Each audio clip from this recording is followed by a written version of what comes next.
नमस्कार, सीजीजीएस हिंदी में आप सबका स्वागत है। तो आज हम देखेंगे भारतीय राज्य व्यवस्था से संबंधित 30 इंपॉर्टेंट जीके क्वेश्चंस जो आपको विभिन्न प्रतियोगी परीक्षाओं में मदद करेंगे। तो बढ़ते हैं क्वेश्चंस की तरफ। क्वेश्चन नंबर 1, ब्रिटिश संसद में प्रस्तुत श्वेत पत्र के आधार पर कौन सा अधिनियम पारित किया गया? आंसर होगा भारत सरकार अधिनियम 1935। क्वेश्चन नंबर 2, भारत सरकार अधिनियम 1935 में कितने अनुच्छेद थे? आंसर होगा 321। क्वेश्चन नंबर 3, भारत सरकार अधिनियम 1935 में कितनी अनुसूचियां थी? आंसर होगा 10। क्वेश्चन नंबर 4, किस अधिनियम द्वारा अखिल भारतीय संघ का प्रस्ताव किया गया? आंसर होगा भारत सरकार अधिनियम 1935। क्वेश्चन नंबर 5, भारत सरकार अधिनियम 1935 के तहत अखिल भारतीय संघ में भारत के किन क्षेत्रों का सम्मिलन अनिवार्य था? आंसर होगा ब्रिटिश भारत के प्रांत। क्वेश्चन नंबर 6, भारत सरकार अधिनियम 1935 के तहत अखिल भारतीय संघ में भारत के किन क्षेत्रों का सम्मिलन उनके राजाओं की इच्छा पर निर्भर था? आंसर होगा देसी रियासतें। क्वेश्चन नंबर 7, भारत सरकार अधिनियम 1935 के तहत किनके बीच शक्तियों का विभाजन किया गया? आंसर होगा संघ तथा केंद्र। क्वेश्चन नंबर 8, भारत सरकार अधिनियम 1935 की किस अनुसूची में 3 सूचियां शामिल की गई थी? आंसर होगा 7वीं अनुसूची। क्वेश्चन नंबर 9, 7वीं अनुसूची में शामिल 3 सूची कौन कौन सी थी? आंसर होगा संघ सूची, प्रांतीय सूची और समवर्ती सूची। क्वेश्चन नंबर 10, 7वीं अनुसूची में शामिल संघ सूची में कितने विषय थे? आंसर होगा 59। क्वेश्चन नंबर 11, 7वीं अनुसूची में शामिल प्रांतीय सूची में कितने विषय थे? आंसर होगा 54। क्वेश्चन नंबर 12, 7वीं अनुसूची में शामिल समवर्ती सूची में कितने विषय थे? आंसर होगा 36। क्वेश्चन नंबर 13, भारत सरकार अधिनियम 1935 के तहत देसी रियासतें किस प्रकार भारतीय संघ में शामिल हो सकती थीं? आंसर होगा विलय प्रपत्र पर हस्ताक्षर करके। क्वेश्चन नंबर 14, भारत सरकार अधिनियम 1935 के तहत संघ तथा केंद्र में से कहां द्वैत शासन की स्थापना की गई? आंसर होगा केंद्र में।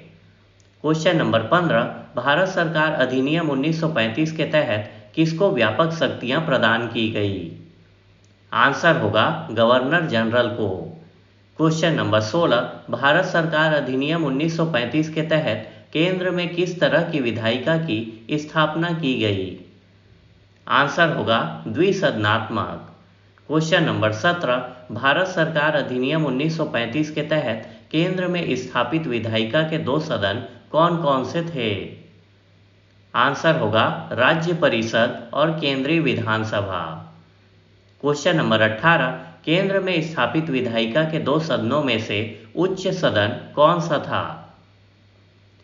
आंसर होगा राज्य परिषद। क्वेश्चन नंबर 19, केंद्र में स्थापित विधायिका के 2 सदनों में से निम्न सदन कौन सा था? आंसर होगा केंद्रीय विधानसभा। क्वेश्चन नंबर 20, राज्य परिषद की कुल सदस्य संख्या कितनी थी? आंसर होगा 260। क्वेश्चन नंबर 21, राज्य परिषद की कुल 260 सदस्यों में से कितने सदस्य ब्रिटिश भारत के प्रतिनिधि थे? आंसर होगा 156। क्वेश्चन नंबर 22, राज्य परिषद की कुल 260 सदस्यों में से कितने सदस्य देसी रियासतों के प्रतिनिधि थे? आंसर होगा 104। क्वेश्चन नंबर 23, केंद्रीय विधानसभा की कुल सदस्य संख्या कितनी थी? आंसर होगा 375। क्वेश्चन नंबर 24, केंद्रीय विधानसभा की कुल 375 सदस्यों में से कितने सदस्य प्रांतों से चुने जाते थे? आंसर होगा 250। क्वेश्चन नंबर 25, भारत सरकार अधिनियम 1935 के तहत राज्य परिषद को नाम दिया गया? आंसर होगा उच्च सदन। क्वेश्चन नंबर 26, भारत सरकार अधिनियम 1935 के तहत केंद्रीय विधानसभा को नाम दिया गया? आंसर होगा निम्न सदन। क्वेश्चन नंबर 27, किस अधिनियम के तहत भारतीय शासन पर ब्रिटिश संसद की सर्वोच्चता स्थापित की गई? आंसर होगा भारत सरकार अधिनियम 1935। क्वेश्चन नंबर 28, किस अधिनियम के तहत बर्मा म्यांमार को भारत से अलग कर दिया गया? आंसर होगा भारत सरकार अधिनियम 1935। क्वेश्चन नंबर 29, किस अधिनियम के तहत भारत में पहली बार संसदीय प्रणाली की सरकार को कार्यान्वित किया गया? आंसर होगा भारत सरकार अधिनियम 1935। क्वेश्चन नंबर 30, किस अधिनियम के तहत भारत परिषद को समाप्त कर दिया गया? आंसर होगा भारत सरकार अधिनियम 1935। अगर आप इन क्वेश्चंस को बाद में पढ़ना चाहते हैं या अन्य विषयों के क्वेश्चंस देखना चाहते हैं तो आप हमारे वेबसाइट cggs.in पर जाकर भी देख सकते हैं। वीडियो अच्छी लगी हो तो लाइक शेयर और सब्सक्राइब जरूर करिएगा। धन्यवाद।